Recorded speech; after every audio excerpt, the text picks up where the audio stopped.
Nas profundezas do coração de Kentucky, um homem está construindo uma arca. Ele não pensa que é o novo Noé, mas acredita que a história da Bíblia pode de fato ser factual, e ele quer abrir um parque temático para defender o caso do relato bíblico de Noé. Segundo a narrativa bíblica, Deus instruiu Noé a construir uma grande arca para salvar sua família e pares de animais de um dilúvio iminente destinado a destruir o mal na terra.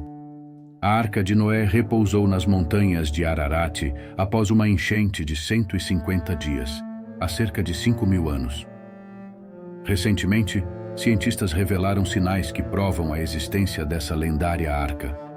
Antes de começarmos, convido você a deixar seu like, se inscrever no canal e assistir até o final do vídeo. A verdadeira Arca de Noé foi descoberta por pesquisadores de universidades na Turquia e nos Estados Unidos. Eles passaram cerca de 1 ano analisando a famosa formação Durupinar no Monte Ararat, a montanha mais alta da Turquia. Acreditam que o local em forma de barco pode conter as ruínas da lendária Arca de Noé. Os pesquisadores encontraram evidências de atividade humana próxima à formação em forma de barco, datada de cerca de 5.500 a 3.000 a.C. A análise de rochas e solo na área mostra a atividade humana após o dilúvio, conforme narrado na lenda da Arca de Noé. A descoberta reacendeu o interesse na busca pela Arca de Noé. Apesar de diversas alegações de descobertas nos últimos anos, a importância de encontrar a arca permanece em questão. Seria essa descoberta realmente significativa? A exploração posterior levou a equipe a coletar amostras de rochas e solo dos picos mais altos do país para análise de laboratório. A importância de encontrar a arca é evidenciada pelo número crescente de alegações de descobertas nos últimos anos. Essas descobertas ocorreram em vários locais, desde o Monte Ararat, na Turquia, até uma cordilheira no Irã, e até mesmo em locais distintos no Monte Ararat. A questão central é: se a Arca de Noé fosse descoberta, isso seria significativo? A descoberta da Arca de Noé poderia gerar um despertar de fé nas pessoas. Encontrar uma estrutura semelhante a um barco nas montanhas do Oriente Médio, datada aproximadamente da época do relato bíblico da Arca de Noé, com evidências de vida animal, certamente seria uma descoberta monumental para aqueles que acreditam em Deus e confiam na Bíblia como sua palavra inspirada. Seria uma confirmação poderosa de que a Bíblia é verdadeira e de que a história humana primitiva ocorreu precisamente como ela descreve. Uma descoberta verificada da Arca de Noé provavelmente levaria muitos buscadores e céticos de mente aberta a reavaliarem suas crenças. No entanto, para os críticos de mente fechada e ateus convictos, a descoberta da Arca de Noé provavelmente não faria diferença alguma. A descoberta da Arca de Noé, por mais significativa que seja, não seria suficiente para superar a cegueira espiritual de uma pessoa que estivesse rejeitando a evidência clara de Deus no universo. Uma descoberta biblicamente relacionada, incluindo a descoberta da Arca de Noé, não mudaria a mente daqueles que se recusam a ouvir Moisés e os profetas. Nem mesmo uma ressurreição confirmada afetaria a falta de fé daqueles com corações endurecidos e mentes fechadas para a luz do Evangelho. Existem algumas opiniões de que a arca existia, mas não existe mais. 2 razões principais sustentam a ideia de que a Arca de Noé poderia nunca ser descoberta. Primeiro, a madeira da arca teria sido muito valiosa após o dilúvio, e é possível que Noé e sua família ou seus descendentes tenham desmontado a arca e utilizado sua madeira para outros fins. Em segundo lugar, mesmo que a arca tenha sido deixada intacta, aproximadamente 4.500 anos se passaram desde então. E uma estrutura de madeira exposta a elementos naturais por tanto tempo provavelmente se decompôs completamente. Embora a descoberta da Arca de Noé fosse um tremendo achado arqueológico, nunca deve ser algo em que os cristãos baseiem sua fé. A fé cristã é baseada na certeza das coisas esperadas e na convicção das coisas que não se veem. A descoberta da Arca de Noé, da Arca da Aliança, do Santo Graal ou de qualquer outro artefato bíblico não prova a fé cristã e não muda a opinião de ninguém que Deus não esteja atraindo para si mesmo. É preciso encontrar a arca para acreditar. A falta da descoberta da Arca de Noé não faz diferença, pois a fé cristã não depende de cada relato bíblico ser provado explicitamente ou conclusivamente. Os eventos na Bíblia foram eventos históricos reais, envolvendo pessoas reais e, na maior parte, registrados por testemunhas oculares. No entanto, não esperamos encontrar artefatos antigos que remontam a tudo o que é mencionado nas Escrituras. A fé cristã é construída sobre a fé. Bem-aventurados são aqueles que não viram e ainda assim acreditam em Jesus e na Arca de Noé. Noé conhecia o caráter amoroso e onipotente de Deus antes de fechar a porta da arca e excluir todos os retardatários que haviam ignorado a evidência da vontade de Deus. A Bíblia nos diz que o mundo se tornou tão corrupto que o Senhor se arrependeu de ter feito o homem na terra, e isso o entristeceu. Em seu coração, a terra também estava corrompida diante de Deus e cheia de violência. As coisas não mudaram em todos os anos desde aquele tempo, pois todos pecaram e carecem da glória de Deus. Em sua santidade, Deus deve julgar e punir o pecado, pois o salário do pecado é a morte. Assim como Deus é santo, ele também é misericordioso, e Noé encontrou graça aos olhos do Senhor. Ele providenciou um caminho de salvação. Noé teve 120 anos para construir a arca.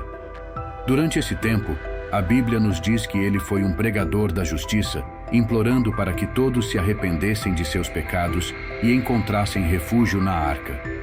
Deus não deseja que ninguém pereça, mas que todos cheguem ao arrependimento. Noé enfrentou desafios enquanto esperava em Deus e lembrava de suas promessas. Os cristãos não favorecidos podem se identificar com esses desafios. Os especialistas compararam o dilúvio à segunda vinda de Jesus.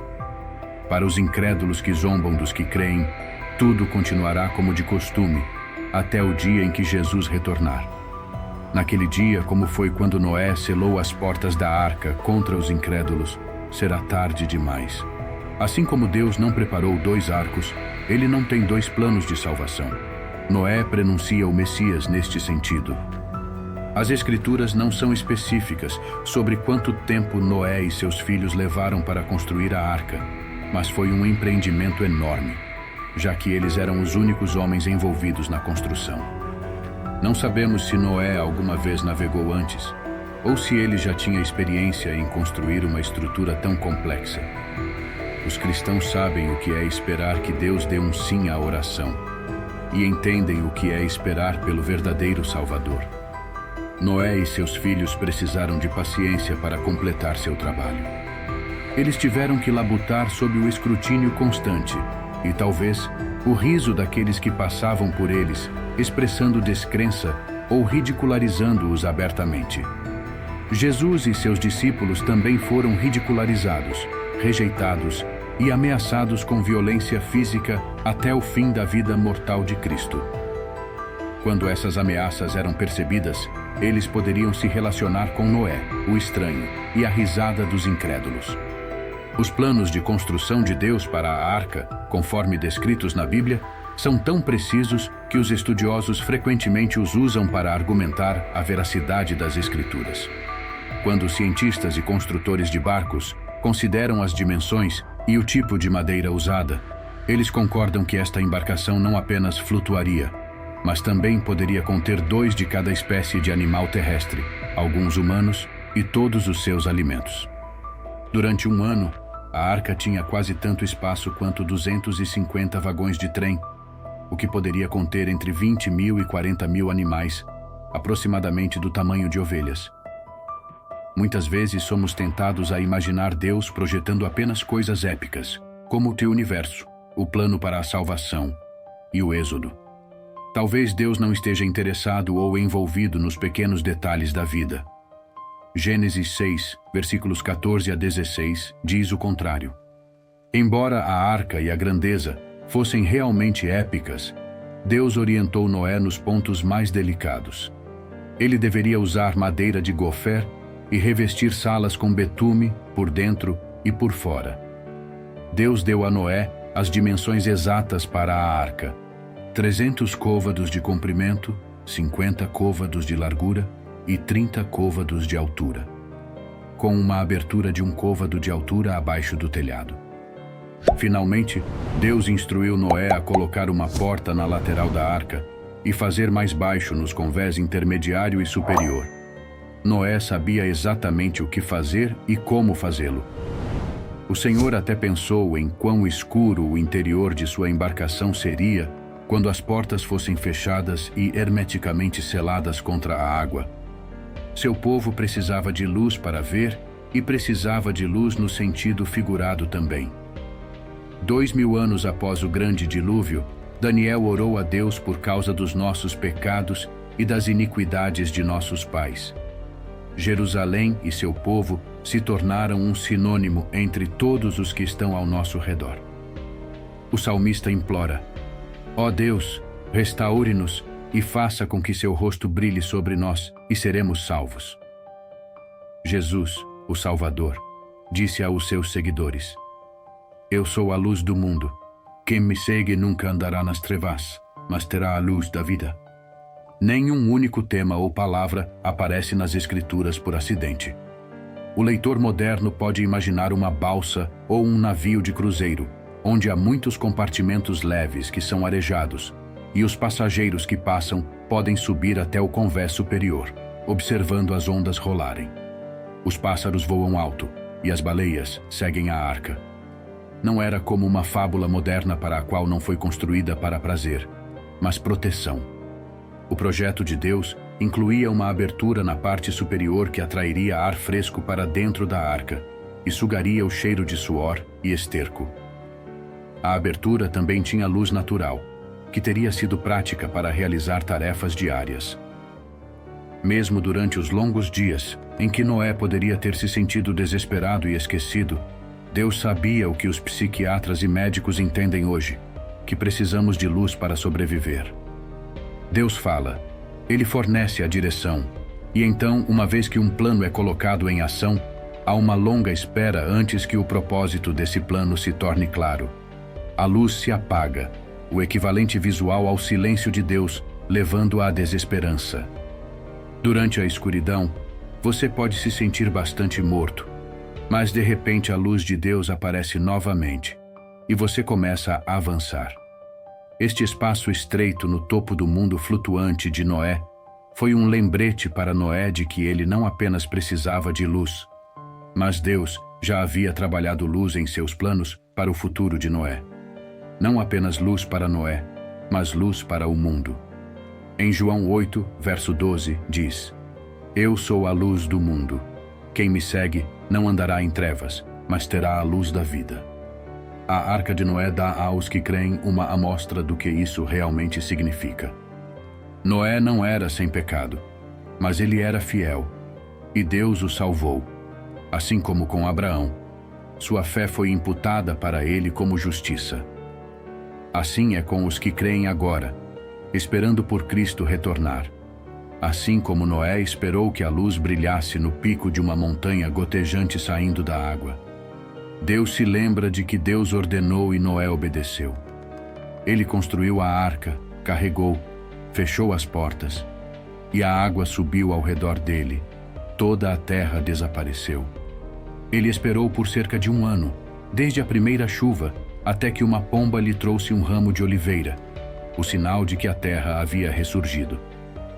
Durante esse tempo, Deus poderia ter falado novamente, mas nenhuma menção é feita a isso. Noé deve ter começado a se perguntar se Deus havia esquecido dele, sua família e os animais, enquanto eles flutuavam como pedaços insignificantes de refúgio na grande maré. A maioria dos cristãos sabe que, a princípio, o sentimento de que Deus parece fornecer direção através da oração bíblica, até mesmo anúncios em outdoors e músicas no rádio, são sinais de que uma porta está se abrindo ou fechando. Que alívio receber uma orientação tão clara, enquanto alguém pode se sentir abandonado ou inútil durante a longa espera pelo segundo passo. Deus não se esquece de seus filhos. Nunca saberemos a historicidade deste grande dilúvio. Outras culturas escrevem sobre inundações devastadoras, mais notavelmente a narrativa babilônica da epopeia de Gilgamesh. Mas está claro que o autor da narrativa bíblica não está interessado em nos dar um relato histórico.